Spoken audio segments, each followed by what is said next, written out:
Well, Jimmy Butler's back in Minnesota. He expects to get boos, but boos, he's also getting some love. A lot of love, man. D Rose in the building, Taj Gibson. Old-time Chi-Town buddies, man.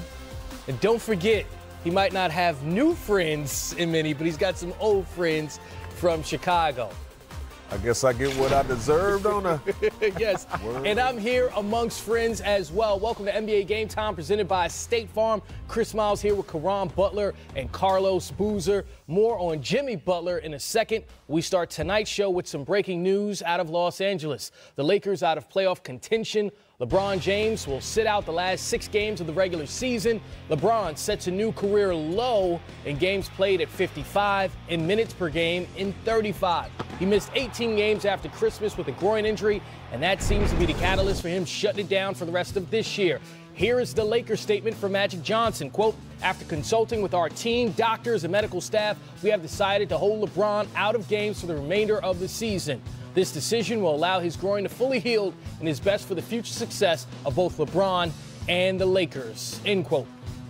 Caron, LeBron looks good. Triple-double just last Sunday, also 27 points the last time he played on Friday night. Does it surprise you that they're sitting him out the rest of the season? It doesn't surprise me, but at the same time, just as a basketball guy, you know, you don't want to be cheated out of the LeBron James experience. When you're going to a Lakers game, you want to see him on the basketball court. But look, rest is needed. I look at the games that he's played and the minutes, 1,937 minutes this season, and that's like scaling back, obviously. And then you look at the total post game and everything, 56,286 minutes. And that's 12,000 more than any other player in the last 16 seasons. So it's warranted. He needs that rest, and most importantly, he needs to be that carrot to recruit guys in the free agency period. Booz, when you look back at LeBron's career, he's been on an all-NBA team since his second year in the league. His rookie season is the only year he was not all-NBA, but this season, lowest points he's ever scored in a season. Is he in jeopardy of breaking that streak and not making an all-NBA team this year? I think he is in jeopardy, only playing 55 games. He's had a great season while he was out there, missing the playoffs for the first time in a very long time. I made a little list here of the other forwards out there. The Greek Freak, KD, Paul George, Kawhi Leonard, Blake Griffin, LaMarcus Aldridge, all having great seasons, all in the playoffs, all forwards. It may be tough for LeBron to be on an all-NBA team. When we speak of these career lows for LeBron, there you see it, the minutes down, the games down.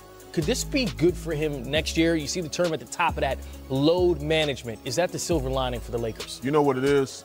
We're in the preserve business now. So you have to preserve him as much as possible. And if I'm Jenny Buss, if I'm Magic Johnson, Rob Pelinka, even LeBron in his camp, from Rich Paul on down, I'm looking at it like, look, get him bought in on the concept of he needs to rest and get his tempo right, and so he can be able to come out next season and be ready to go full-fledged and dominate, because the window for him winning in Los Angeles is extremely small. And we talked about it off camera, Carlos, yourself, Q, and some of the other guys in the back, where if you want to catch Kareem in all-time points, you have to be available and you have to put up a heck of a production.